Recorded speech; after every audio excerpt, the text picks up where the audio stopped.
I've been watching a lot of news. Which usually, it's not great. Every once in a while, something will happen that you're like, that's okay.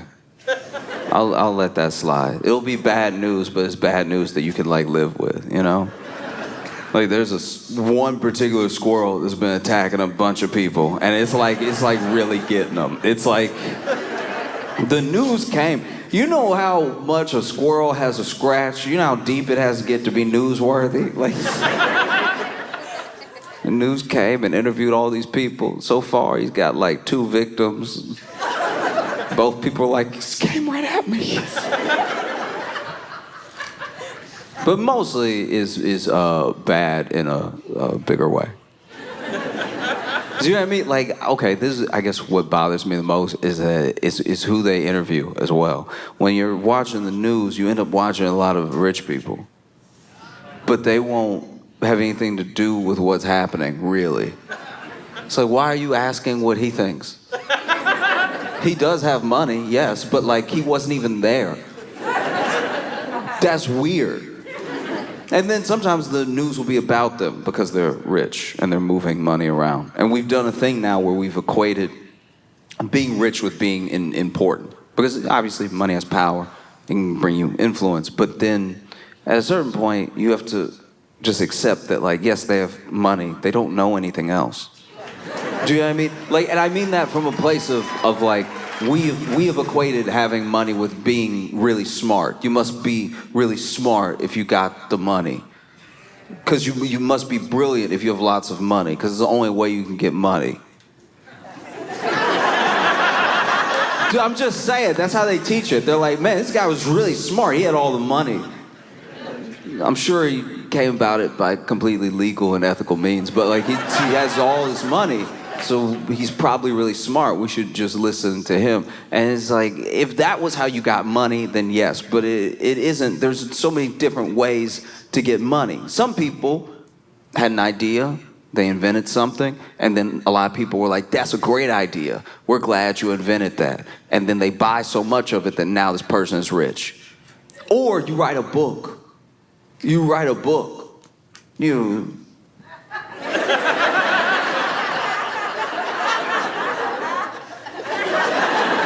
write a book and everyone likes the book, and then you put the book out and then the book is $20, but then like millions of people like it, which is millions of 20s. Even after taxes, that's still millions of 20s. So now you're rich, but you wrote a book. You don't know about anything but the book you wrote. But somehow, every time we watch them in the news, we watch them in culture, we're like listening to them for an opinion that is not the thing that got them rich. Do you know what I mean? And that's something that feels crazier by the day, because crazier and crazier people keep getting rich. Do you know what I mean? Like, here's the thing. Okay, like someone like a William Randolph Hearst, right? Like someone who's like old rich, like black and white rich. Remember that? Just in the no color pictures of them rich. You know what I'm talking about? You can't find a single color picture. If there's them in color, that's AI, because they were before color. So then people who were rich before colors came out, I will extend the olive branch to them that maybe they knew more stuff because they had to know a wide range of things, and there was also less stuff to know in a way. Internet hadn't been invented yet. You could go to the library, but they had whole Dewey Decimal Systems that really just sometimes slowed you down instead of helped you, because then you're like, why am I going by 3.5 instead of just tell me the title? And then they also couldn't look it up like regular, so you had to use the system. They couldn't be like, oh, it's right over there, because the computer said, because computers weren't out yet, and you didn't have color. So life was harder. And so I think someone who was very well-rounded and got into business and had a bunch of different businesses could be very smart, could be someone who could answer questions outside of just their field, right? Present day,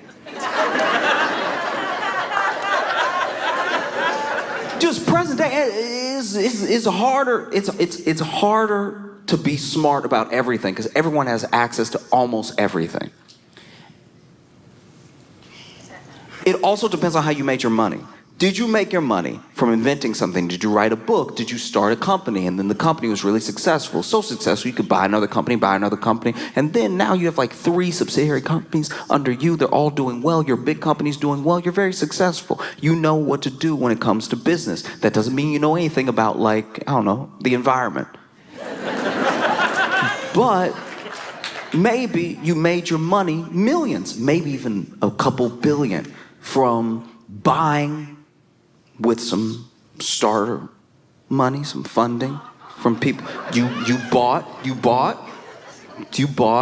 like a pharmaceutical company, and this pharmaceutical company didn't really do anything, and none of the drugs really worked, but you told everybody that they did. You told everybody that they did. You told everybody in a level that kind of made you like a snake oil salesman, like, oh, it's gonna come out soon and it's gonna fix everything. And then people were like, it's gonna fix everything? That's crazy. Almost nobody ever says that because that's pretty illegal to like tell people something's gonna do something, then that's fraud. So for you to be like doing fraud on the news with your full chest, your company must really do that. And so then you get more investors, you keep doing rounds of, investing, you build up the company, and then it gets to the point where you're like ready to go public with nothing really. You don't even really have a company, and the drugs don't work. But you can either go public and then try to sell the company, you just try to sell the company outright, and then now you get to leave with the money you made from the company that somebody else bought. You scammed. You were scamming. And some people are very good at scamming. Some people are very smart scammers. Like when you watch the documentary later about their scam, you're like, wow. Wow, incredible. Good scamming. It wasn't my money. Delicious. So some people have scammed their way into millions or billions of dollars. Some people have earned it in the way that you can earn it through creating something that people in the market want. So then that builds the money up. And some people just come from money. Some people already had money, but you just didn't know who they were because like their parents had sense enough not to try to be famous. So then they passed them a whole bunch of money, and then they showed up one day and they were like, I'm money. And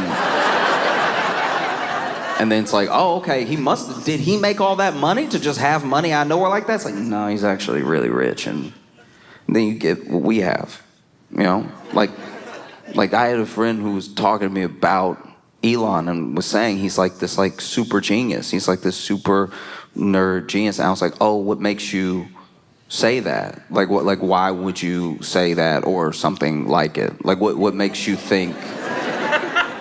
Like, what makes you think he's a super genius? I'm just curious, right? I wasn't even hating. I was just genuinely like, what makes you say that? And he's like, just, like Tesla and everything that he's trying to do with Mars and stuff. And I'm like, oh, okay. I mean, plenty of people try to go to Mars. And that's actually pretty common. I know plenty of people who smoke up on a Friday thinking they can make it to Mars. And some of them go. Some of them have been there. I have been in rooms with people so high out of their mind that you're like, you at least at Venus. There is no way. You stopped it. Okay. All right. Oh, I was trying. And trying is important. Everyone, look, if you have a dream, you should try. I want that for everybody. But trying isn't doing. He's not doing Mars. He's trying to go to Mars. He's trying to go to Mars. Also, Tesla, I'm pretty sure he bought that company, so he's smart enough to buy. He's smart enough to, like, use his money to buy something. I don't know if that makes you a super genius. So you can only equate, like, money with wisdom or being intellectual for so long before the bill sort of comes due. If you're so smart, what are you going to do with it? If the answer is just make more money, then like we don't need you. You know what I mean? And I say this because I was watching the news, and I don't even know why this was the B-roll that the news used, but it was a yacht, and I got mad. And I need to be clear here. I didn't get mad because it was like someone had a yacht and I want a yacht. I've joked about wanting a yacht. I don't want a yacht. what would I do with a yacht? Like, what would I even do? You know what I mean? I'm not mad that they had a yacht. I'm mad at the yacht. Do you know what I mean? Look, I don't care if you're rich and then you bought a yacht. I care that the yacht was dumb. This is a dumb yacht. This was, I think it was like $50 million, something like that, but it's a $50 million already. $50 million on a boat. That's like technically not a boat, it's a yacht, but it's a boat. It still does boat. It's a boat. You just don't even, it's a boat. You need to be in water for it to do its job. It's a boat, and a $50 million, and then the boat had, the boat had a pool. The yacht had a pool, so you basically spent $50 million on a bucket. It's a bucket. It's a bucket in the water. That's crazy. That's so dumb. That's why you shouldn't have the money. It's not even for like a more. I wish I was coming to you for like a moral reason of like, I can't believe it. I can't believe someone would spend $50 million on a yacht while there are people starving in their country. I'm not even trying to appeal to you like your morality or anything. I'm saying that if you spend $50 million on a boat with a pool in it, you're in the water. You're in the water. The water's here. You're surrounded by water, and you're like, no, but I don't want that water. That's why you should have nothing. Actually, that's why I hope for nothing for you, because to need a pool, you're in the water. If you fell overboard, you'd be able to swim. You want to go for a swim? Just tip over. You'll be swimming. And instead, you had a pool put on a boat. You had a pool installed on a boat. You had different water in your boat with the water surrounded. That is an I don't want to get up to get the remote level of lazy to swim. I could fall overboard and swim and maybe drown, or I could have a pool. I could have a pool and swim in that and maybe drown, and maybe and maybe you will, and maybe I hope you do. Like it's a pool on a boat. Sounds like a riddle.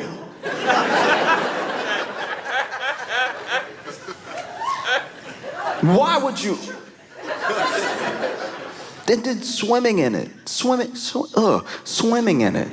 Swimming in it just to get out and be like, oh, I think I'm gonna go look at the water.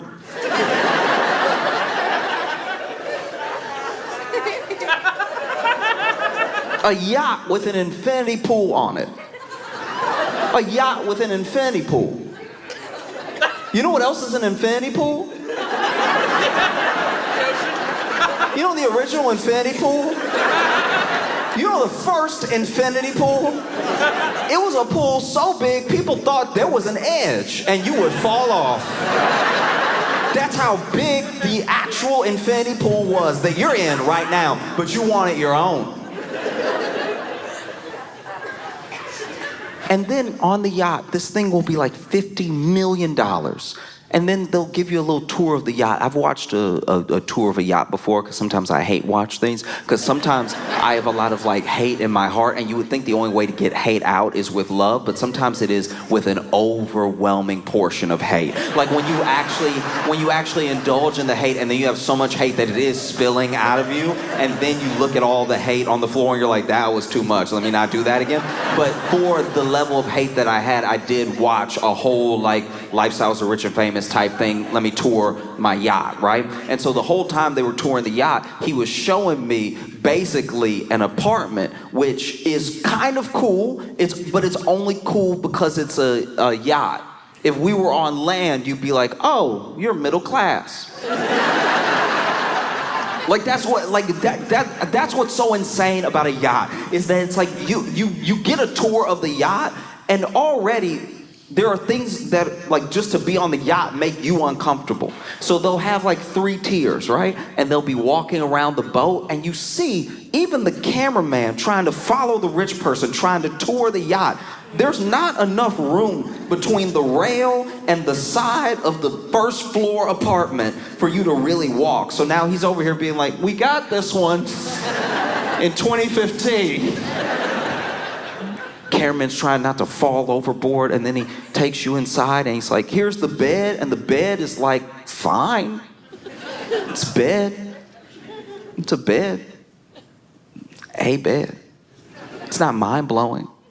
It's not even $50 million worth of bed.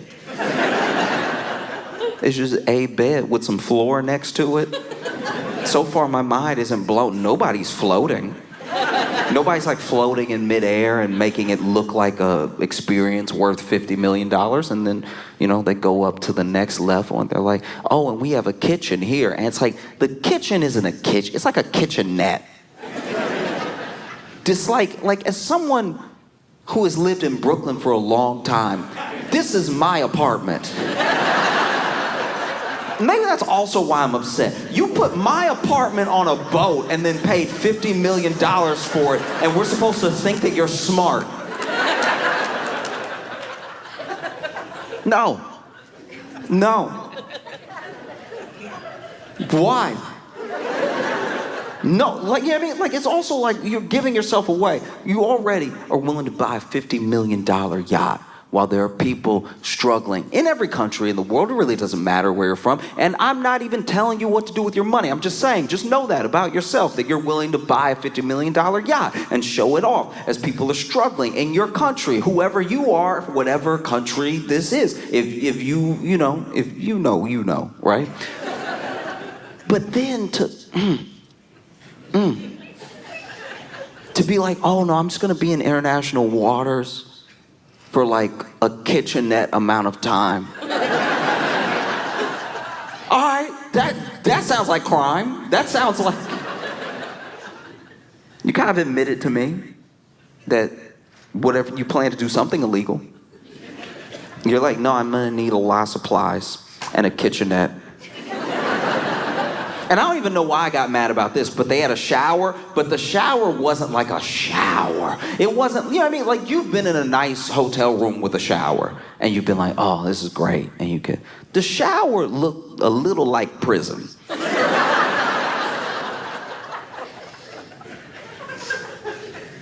know what I mean? Like, I've never been to prison, but I've watched some documentaries.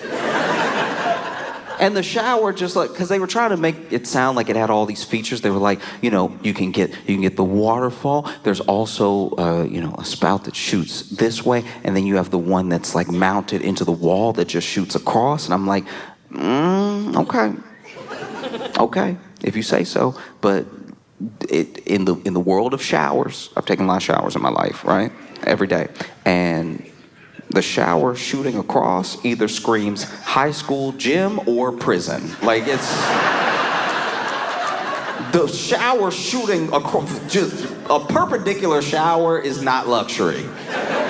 Floor to ceiling glass. And glass as the floor and glass as the ceiling. So you can look down. So you can look down and be like, look at all the fish. Look at all the... What a mind-breaking... Look at all the fish that are passing by. It's like an aquarium. It's like my aquarium. I guess the world is like my aquarium. It's like, no, you're in the aquarium, you idiot. You're the one. You're actually the one that's boxed in. You moron. You're the one that's in the glass. How does that appeal to you? You're the glass. Like, you're the fish. You're the fish. You are the fish. The fish are swimming by like, what is... Oh, wow, I didn't know we got a zoo. I had no idea that we had a zoo. You're the fish. That's crazy. Just for the glass. All glass. And the fish swimming by, wondering, wow, even the fish are like, this is what you do with $50 million. Okay. All right. I mean, live your life, you know. And I think that's also why I got so mad, is because it's like you bought this $50 million yacht and you're not just greedy, you wasted it. Do you know what I mean? You're gonna spend $50 million, impress me. You know, make me go, wow, yeah, that's definitely better than feeding people. Do you know what I mean? It's $50 million. You should be able to get some dope stuff for $50 million and not just have a Brooklyn apartment on water that's shaped like a bucket. You know what I mean? Just wasted $50 million. All right. I'll let it go. I was angry enough about it, and I just needed to let it out. But it's like, at $50 million, like, just the land. You could buy acres of land. You could own a forest. You could own a forest and everything in it. You could go to a forest that you bought with your millions of dollars and walk right up to Bambi and be like, I own you now. Like, that's... You could do that, and instead you're like, no, it's nice to almost drown in a boat. That happened one time. There was a guy who had a yacht, and he had a pool in his yacht, and I don't know if he got like caught cramp or something, but he did like drown in his pool in his yacht.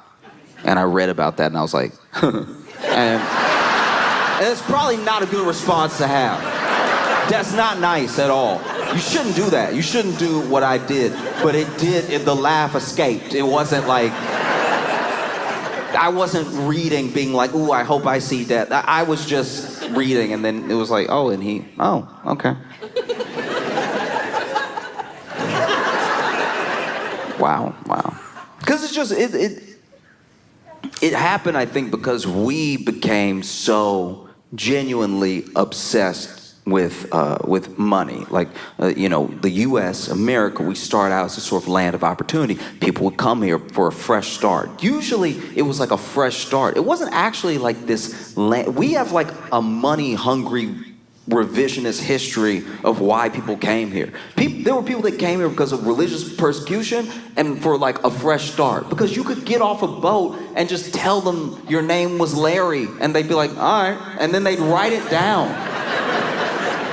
There was no, you know what I mean? Like, I don't even know if you get that in human history ever again, to just show up and be like, no, I'm Dave. I don't even know who you're.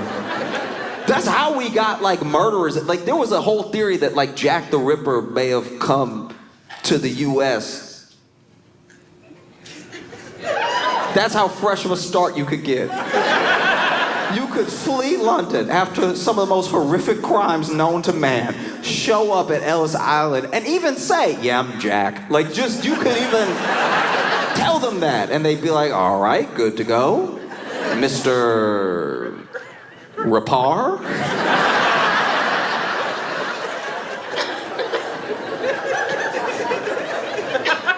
And people would do their best, and people would try to build themselves up in spite of all different types of persecution, because that was a time in America where, like, white wasn't even white yet.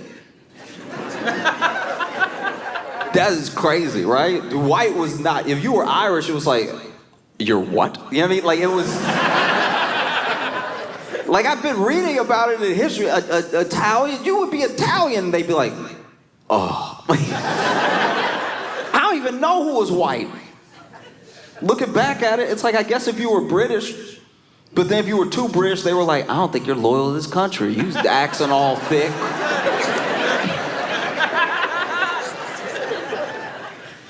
Just hate. Everybody was hating everybody. Everybody had to build up as best as they could that came here, especially people who came here with nothing, and then they built themselves. And look, this is where we really started to go awry, on top of already like having slavery and stuff like that. We started to build a system where, as long as there was someone beneath me, I was like, I'm fine. It started to become more about who's under you than you even doing well for yourself. It's a thing you see echoed today, where there are people who are not doing well, but as long as this person's doing worse, then they're fine, you know?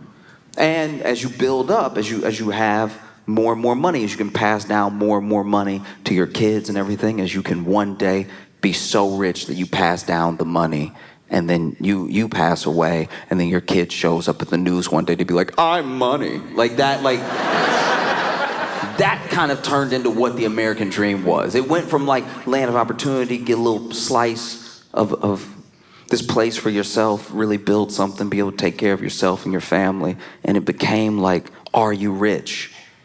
People wanted to be rich so bad that we looked at anybody who was rich as wise. That we need to do whatever it is they're doing to get where they are, because I want to be where they are. Never mind their sort of moral character, never mind how they treat people, or even how they got that money. They have $100 million. I want $100 million. I'll do whatever they tell me to do. The type of person that was willing to tell the masses how to get $100 million was not actually telling them that. They were like telling them how to give me $200 million.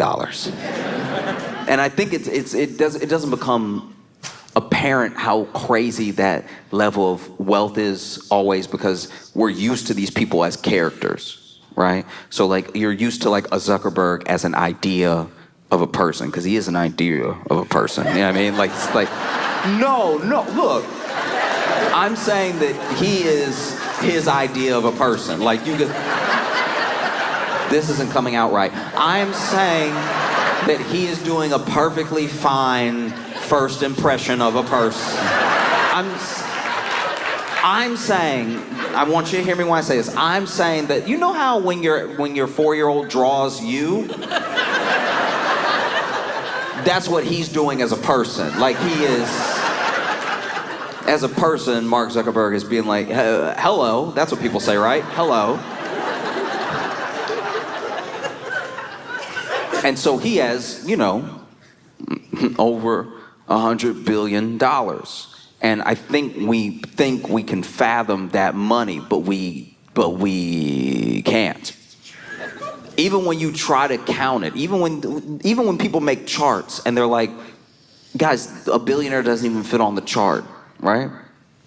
You'll still see someone who is incredibly wealthy, and they only have we know them from being rich, and they only have $500 million.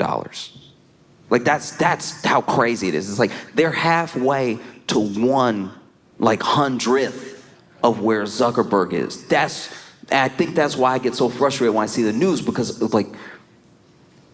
you're watching the news and you're watching someone like Zuckerberg be on the news, and you're like, why?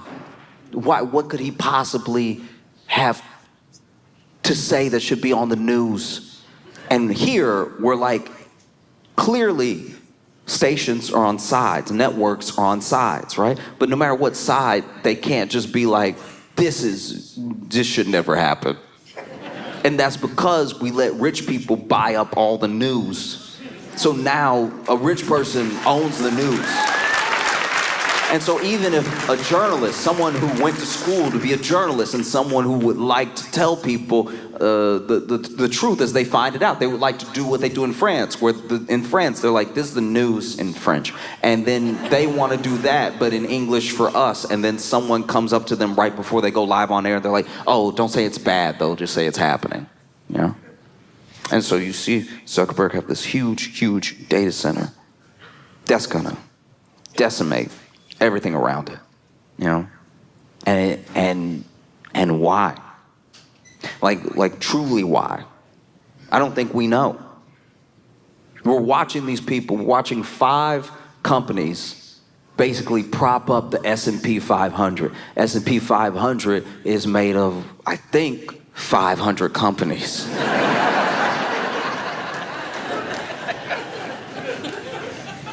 Make no mistake, without those 5 companies, the market would be correcting. It would be wherever it is supposed to be because of how the other companies are doing, which is how most companies are doing, which means it's how most of America is doing. But we've propped it up with these 5 companies. These 5 companies have gone all in on AI, and they've gone all in on AI in a way that functionally does not make sense. You look at Sam Altman, another candidate for person.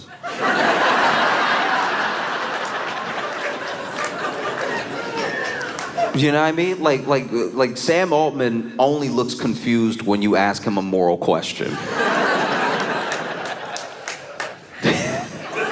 No, it's crazy. It's crazy.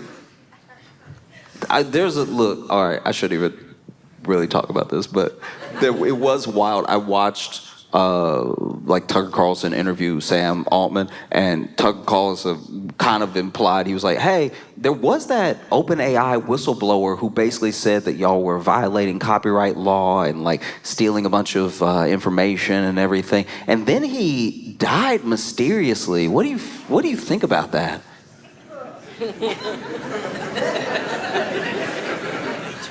It's weird to watch Tucker Carlson unleashed on somebody you hate. Like, it's...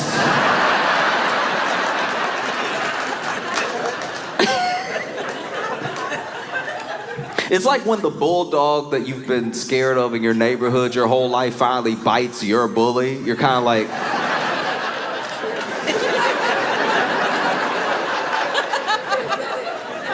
They seem to be canceling each other out right now. I guess if he was gonna bite anybody, it's good that it's him. And you see Sam Altman like clam up. Here's the thing. I'm not saying, can I be 100% with y'all? Can I be really honest with y'all? I am not saying at all that Sam Altman had anything to do with that young man's death. I am saying that interview didn't not make it look like it though. Like that.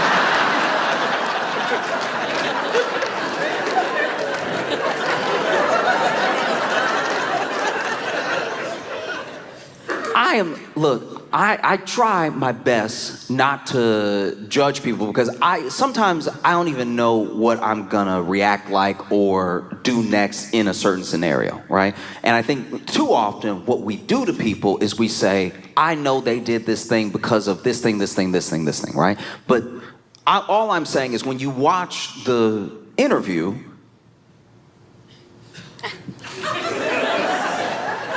here's the thing. If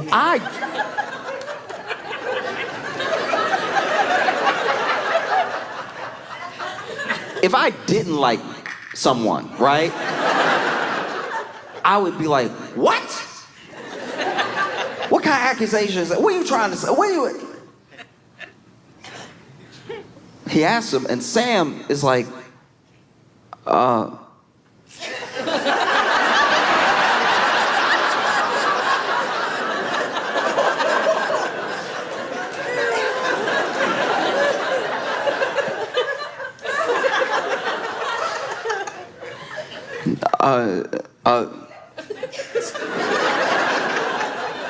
better start saying words soon.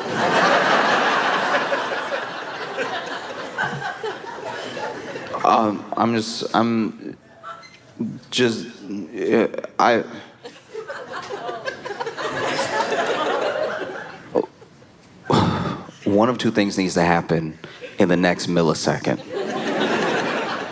Either you need to start saying, profusely that you had nothing to do with this and everything, like you need to really stake your claim that like you had nothing to do with this and you're maybe even very upset by the line of questioning or something. Or if you are a robot, now would be a good time for your face to like open up like Men in Black style and have like a little alien be like, how dare you, right? Like that would be great. Because this, you know what I mean? Like, you didn't get caught cheating. This is asking you about murder, right?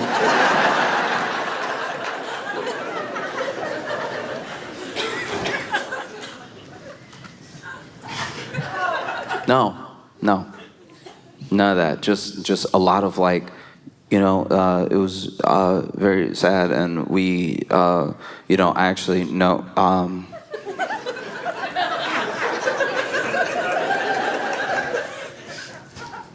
I was, it's just, I don't even know how to react because I've never been accused. And then Tucker quickly goes, I'm not accusing you of anything. Tucker be like, I'm not, hey. Tucker act like he on a roller coaster at his own interview. What? What?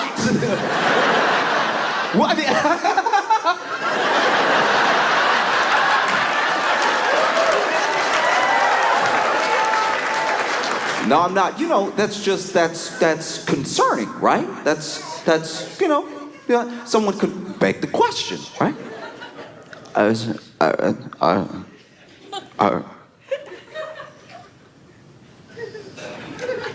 And then, look, to be fair, I didn't watch the entire interview. Maybe he came out with a very convincing answer 20 minutes later. But the substantial portion that I watched didn't look great. And I don't know. We have, OpenAI with Sora, with ChatGPT. We have these large language models that are basically meant to take us to like the next level. And it doesn't seem like they're doing that. It just doesn't seem to be the case that it's taking us to what was promised, right? We were promised almost a higher consciousness. We were promised to be able to do our jobs with ease. And then in the backdoor deals, companies were promised that they'd be able to fire all of us. You know what I mean? There were always two simultaneous pitches. One, the pitch to us was like, this is going to improve your life. It's going to make you more efficient. It's going to be faster. It's going to get rid of menial tasks. The pitch to our bosses was like, he'll be out of here in like 3 months. Come on, man. And so far, AI is failing on both those fronts, because we aren't elevated to some new form of consciousness. If anything, AI is giving people psychosis. Plenty of people have AI psychosis and becoming like more normal quicker than people are realizing it's happening. And here's a good test of the psychosis, right? If they talk to the AI like a friend, that's it.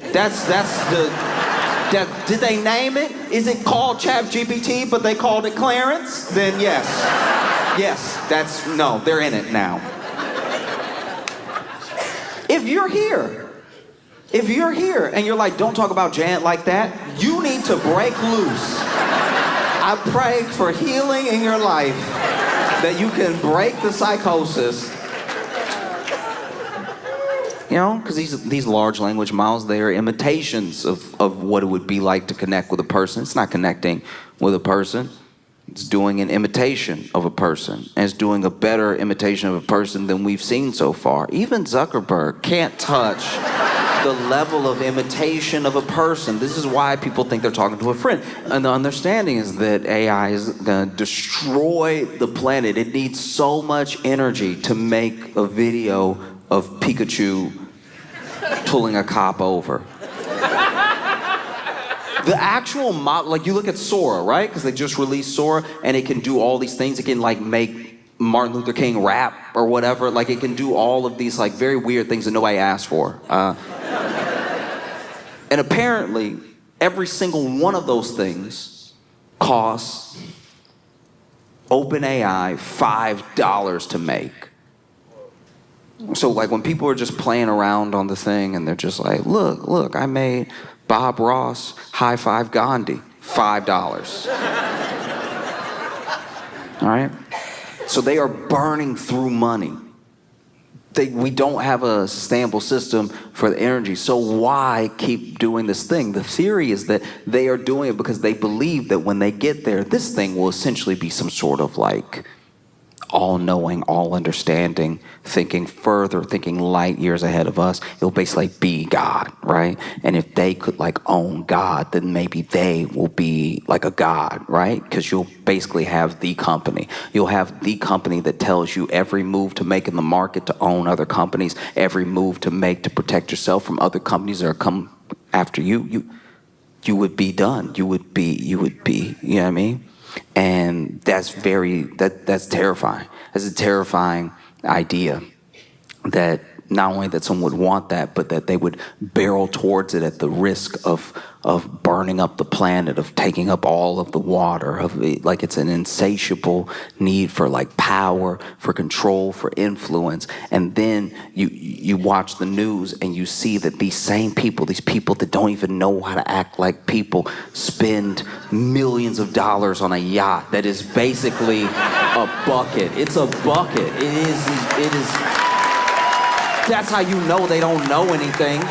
This is what you spent the money on? Knucklehead. Have y'all been keeping up with this Jonah Hill thing? Yeah. Okay. No. Okay. So real quick, if you don't know what it is, Jonah Hill's ex put out a bunch of his text messages to her while they were dating, and she was a surfer. She still is, and then they were dating while she was surfing, and it's him being like, why you gotta surf around men, and why you gotta, and she's like a surfer and a surfer instructor. It's like, why you gotta surf with men, and why you gotta post pictures of yourself surfing in a bikini and all that. So it was all this shit like that, right? And it just, you could see a decline in the text messages where he's clearly so worried about being cheated on, he's not making sense. He's like, why you gotta surf with dude? Because then if you're surfing and then he's surfing, what if y'all start surfing on each other? You know what I mean? And then like y'all are surfing together, and what if you get surf in your mouth? And then now you were just covered in surf and you come home and you're like, got surf on you. I was like, nigga, are you all right? Like, so there's been a lot of backlash about him being narcissistic and misogynistic and everything. And I think Jonah Hill committed a cardinal sin. He really did. Jonah Hill told a woman what to do while being an ugly motherfucker. Can't do that shit. You cannot do that shit. Like, look at the text and then look at his face. You cannot tell anybody what to do, sir. That's too much bass in your text right now for that hairline you got, you know? I'm not gonna lie, if John Hamm had sent those same texts, if John Hamm was like, I don't want you talking to any other men, you'd be like, okay, daddy. Like,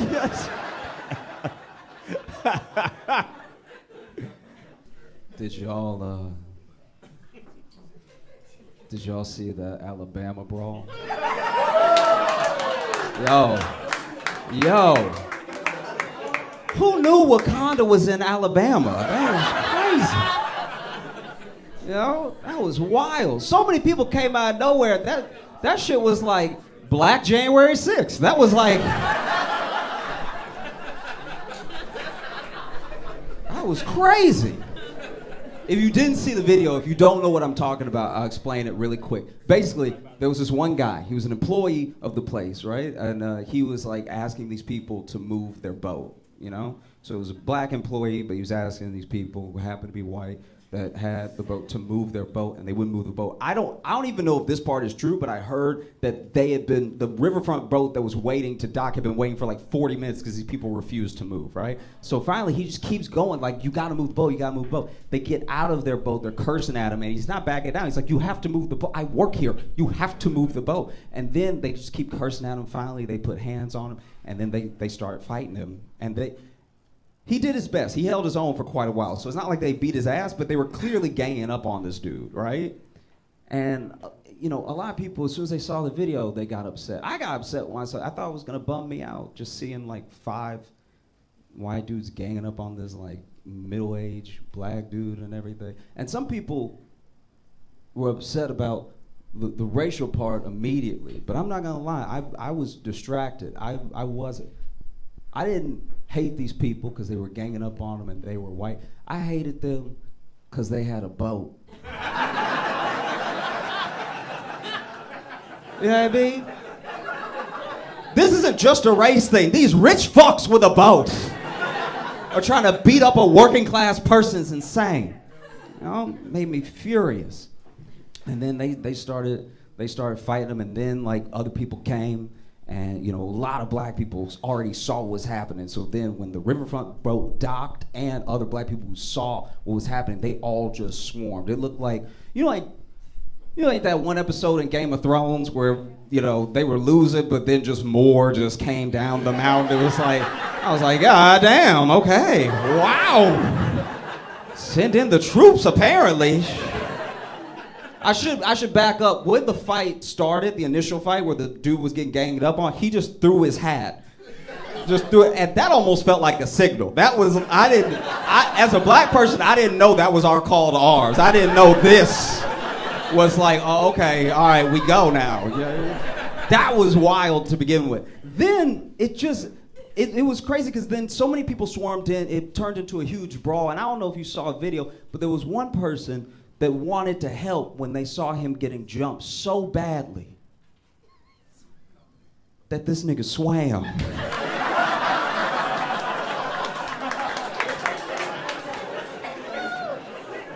Jumped in the water. From the camera angle, we don't know where he came from.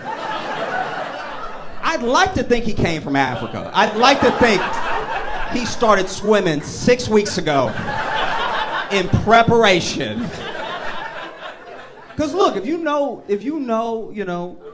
the history of black people swimming, especially in the South, you know that we're not known for it. You know what I mean? And so I'm not gonna critique his swimming because I was just happy to see another black dude swim. That's just, every one of us swimming is a W, okay? But I do have to comment, because he wasn't swimming normal. Did you see him swim? He wasn't swimming regular. This was not regular swimming, right? This man wasn't swimming to the fight. This man was punching the water till he got there. I knew he was gonna whoop ass when he got out of the water, because he would. I've never seen someone punch water till they got to their location. That was so crazy. Go back and watch the video. This man punching with horsepower. Like, I've never seen anything like it. And then he gets out of the water, starts whooping ass, everybody whooping ass and everything. So you know that those white people, when it started fighting, then started more fighting, you know they were relieved when the cops got there, but they must have been conflicted, because half the cops were black. Like, that's a situation where even when the cops arrive, you're like, ooh, whose side are you on? Because I was kind of doing a thing before you got here. You know what I mean? Honestly, that's what's so wild, because I think also, I've tried to put my mind I've tried to put myself in the mind of each person that was in the video in a way. Do you know what I mean?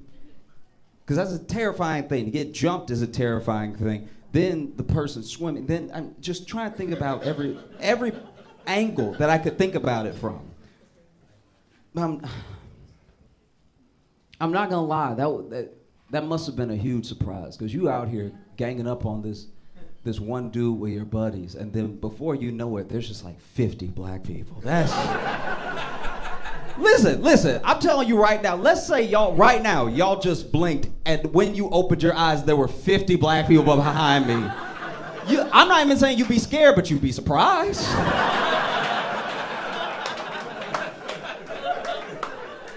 You'd be like, wow, that was fast. That's all you'd say. You know? Because that's the thing. That's, I think, the strangest part, one of the weirdest parts, like when you start watching the video. Let's say you start watching the video, you had no context, nobody told you what was gonna happen, you hadn't seen any of the memes yet. The craziest thing about what happens is that, especially as a black person, I think some people are curious why black people have been memeing the shit out of it and everything. It's because if you know the South and you know the history of 5 white guys ganging up on a black guy and how that usually goes, you know, especially when they have enough money for a boat. Usually doesn't turn out well, you know what I mean? And so this was a different thing. This is a different outcome than we've ever really seen before, you know? Because I'll be honest with you. Let's say we're in a different time and there's no camera phones and they were able to leave before the cops got there. They would have just beat up that dude and left, you know? And that's my thing, where it's like, okay, yeah, whoop their ass, we all laugh, we all celebrate, whatever, but like, fuck up that boat. Like, fuck up the... What are you doing? Like, bust up the bow or something. Like, rip a rudder out, please. I do think that would hurt them more than the ass whooping. They just be standing there and looking like skippers. Not the boat! You know? You know what's actually crazy? I thought about this weekend. You know what I've never done at all in my life? And I had to really think about it. Never once in my life have I Googled Jada Pinkett Smith. So why do I know so much? Why do any of us know so much? Isn't that crazy? I've never even Googled Jada and Will. I've never sought any of this information. I know so much about them, it feels like we're related. It's devastating. I don't know if y'all saw the most recent interview. She's given her 1,000th. And in it, she says that she says so many things. First of all, she said that she sold crack when she lived in Baltimore, which is like believable. That's a very entry-level job in Baltimore. That part I was like, and? But then she also said her and Will been separated for like 7 years. Which what? She also said that Tupac is her soulmate. It's like she's going out of her way to hurt Will's feelings now. This is really insane. Tupac is your soulmate. You've been married for decades. My soulmate's a guy from the 90s. And the more I think about it, and the more I listen to Jada talk, the more that I'm convinced that Tupac died to get away from her. Like, I feel like...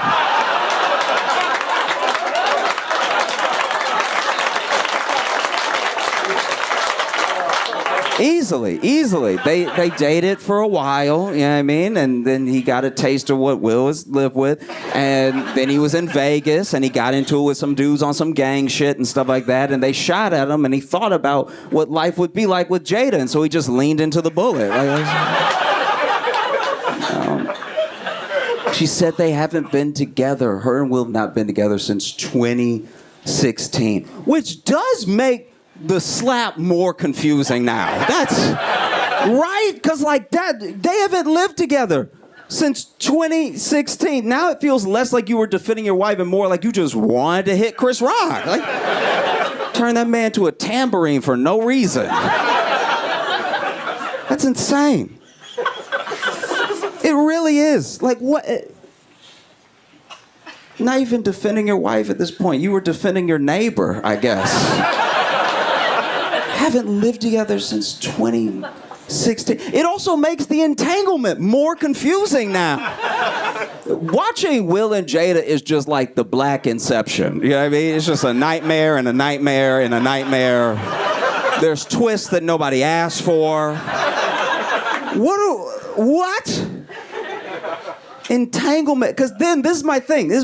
If they weren't together, why'd they have that whole talk acting like they were together? It made them look worse. Why did they do that? It made her look like a cheater and him look like a cuck, but then they weren't together. So what's the big deal now?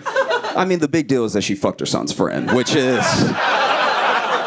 A lot of people don't know that. That was Jaden's friend. So Jaden over there waiting for play dates and stuff. Ain't nobody showing up like it's a Brazzers video.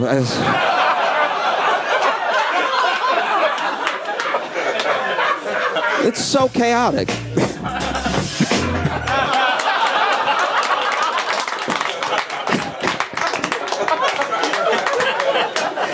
No, it's just very chaotic. And look, I want to be fair for a second. I do want to be fair.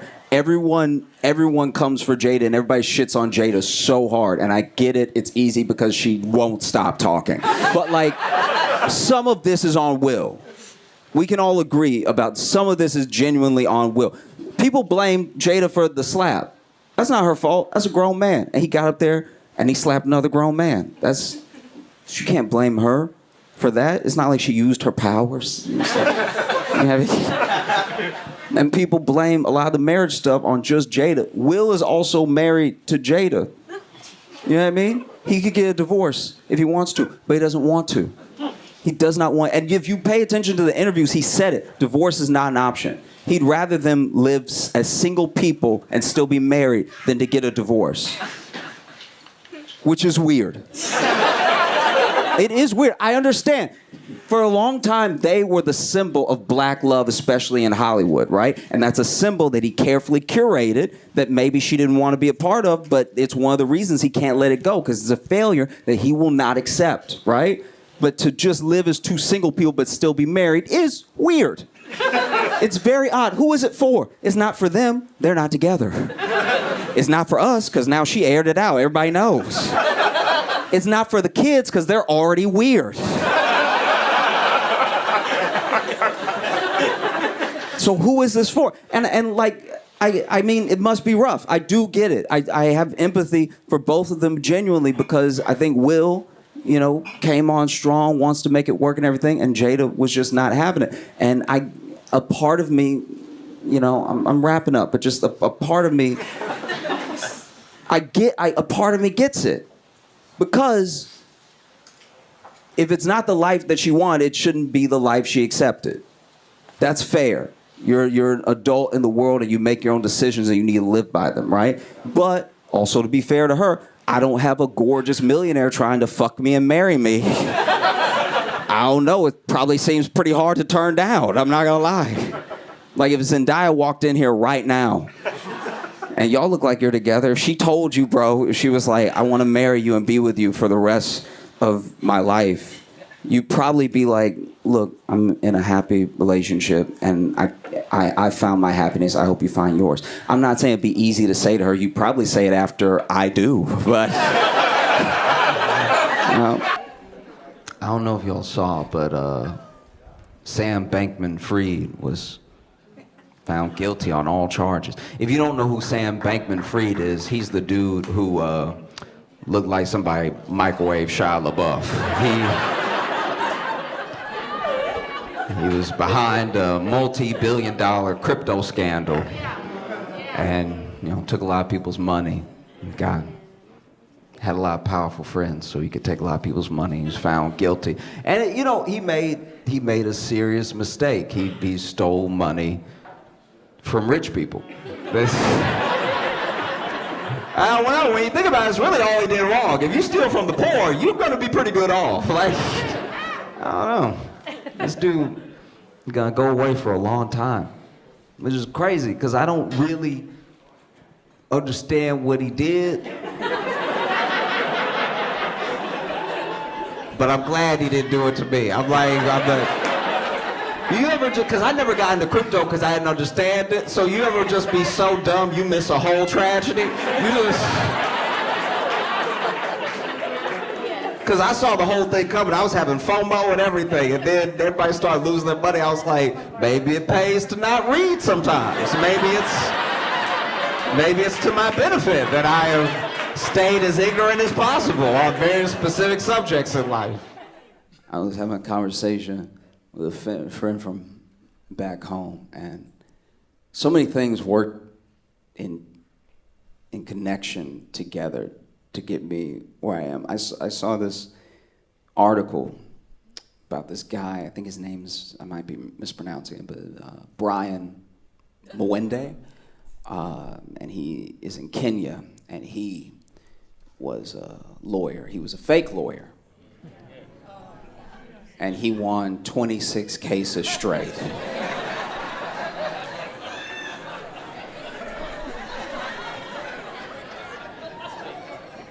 26 cases straight, one after the other.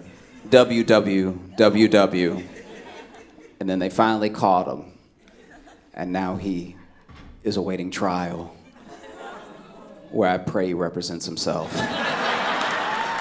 That's phenomenal. 26, you got fake, and apparently it's a whole thing. I didn't know this. In Kenya, this is a whole thing. There are a bunch of fake lawyers, because he was just the first one. There's a bunch of fake lawyers that just never actually passed the bar, but they've been practicing. I guess they got a storefront or something. Like, I don't know, you just walk in and you're like, you seem like a lawyer. You know, the only way I know any lawyer has been a lawyer that I've ever worked with was the paper on the wall behind their desk. If that's fake, I have a fake lawyer. That's my favorite story, though. My favorite thing that happened was Paris Fashion Week.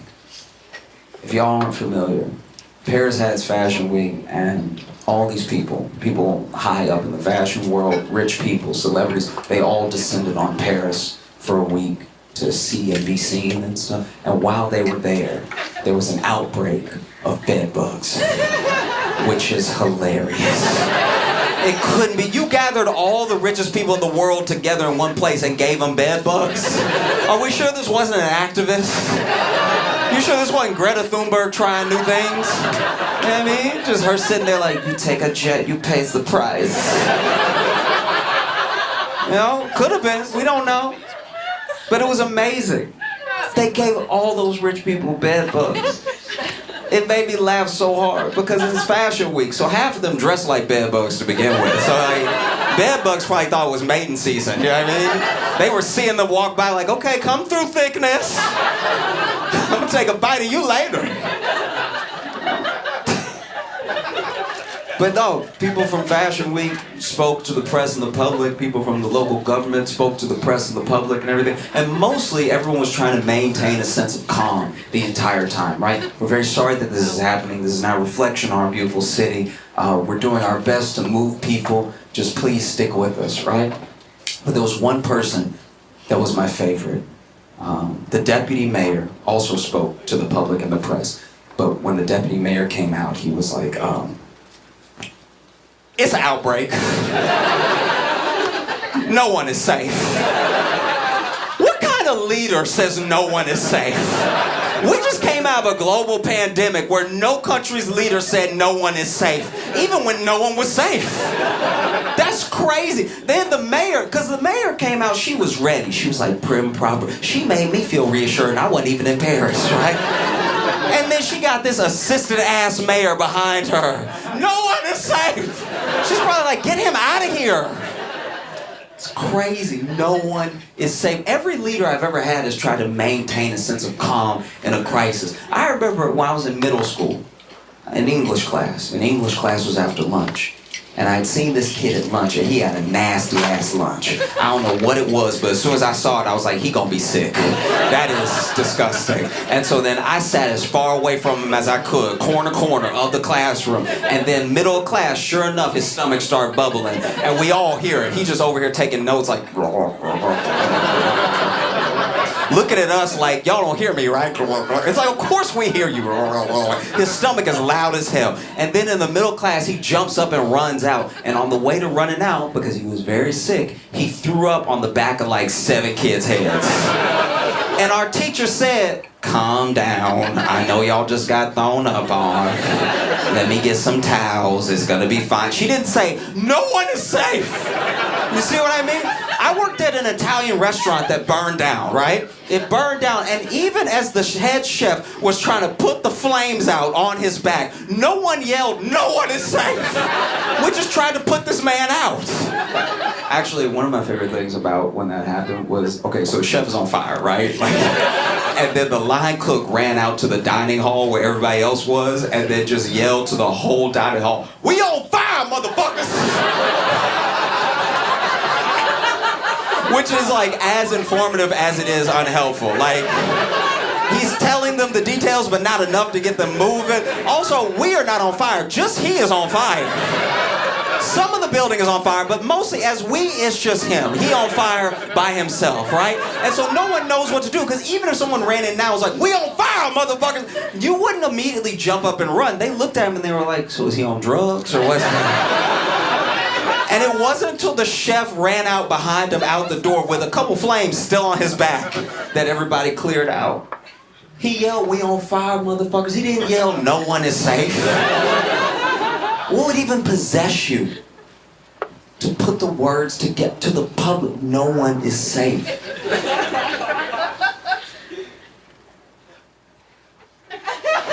Like when I think about it, now that I think about it, I think that was that deputy mayor low-key admitting he had bed bugs. That's what it was. It had to be. No one is safe. That means I'm not safe. No one is safe. I wish there was video. There's no video of it happening. But you can tell that this is the case because anytime one of our leaders has to speak to us, they're calm because it's not their problem. That's what's happening. I grew up in Louisiana. Our whole state would get slammed by hurricanes, and the governor would come on TV and be like, we're gonna stick in this together, all right? We're all in this together. He's clearly in Massachusetts, by the way. We're all in this together, all right? Y'all just stick with me, we're gonna get through this. You know what I mean? I think that dude freaked out because it was his problem. It's hard to stay calm when you're in the middle of something, you know? I wish there was video. There's no video. I wish he would just come out, because you know he yelled it. You know, he was like, no one is safe. It's happening to everybody, including really cool people who don't deserve this. God damn, I wish there was a video just to see him be like, it's an outbreak, y'all. We doing our best, but this is bullshit. I thought I had it all figured out, you know. I was sexting.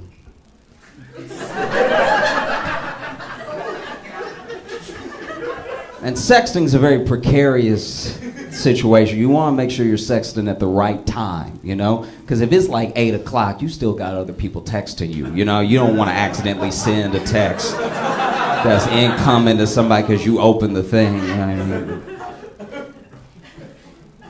And it's also like, what if you're not that skilled? Like, what if I'm not good texting with just my left hand? Now you texting typos and stuff. It's knocking the sexy right out of your sexting. You know, it's like, I'm gonna fud your bass. It's like, nobody's into it now. You know? So I had an idea. I was like, this is what I'm gonna do. And I didn't talk to anybody about it. I had never heard anybody doing this, but in my mind, it was the best thing to do. I was like, I'm just gonna speak to text. So that way, I don't gotta worry about the other hand and everything, and I can just like get in the zone and stuff. I don't have to worry about other people texting me and everything. And it went horribly wrong. Because I wasn't at home. I was at my childhood home. So I was in my room, but it wasn't my house, you know? And it was, 9 o'clock or so, and we were sexted. Look, I'll read you the thing right now. This is what. Okay. All right. So she's like, "Oh, okay. And what would you do if you were here right now?" And then I was like, "Girl, I would tear those clothes off." And Mom, what are you doing in here?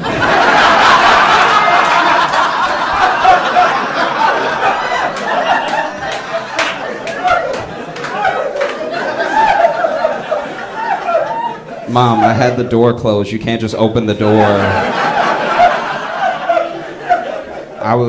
I was just coming to see if you wanted dinner.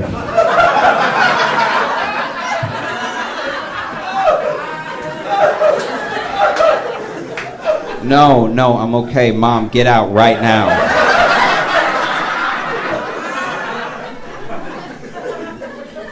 Boy, how you gonna tell me to get out somewhere in my house?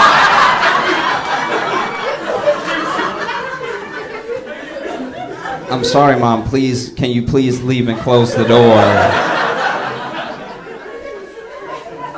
You know we don't have closed doors in this house. Which is true, that's a very like black family thing of like you not closing the door in my house. What you up to in there? I was like, Mama, please leave, please, please leave. And she was like, all right, what's the big deal? I was like, nothing, Mom, just please get out of here.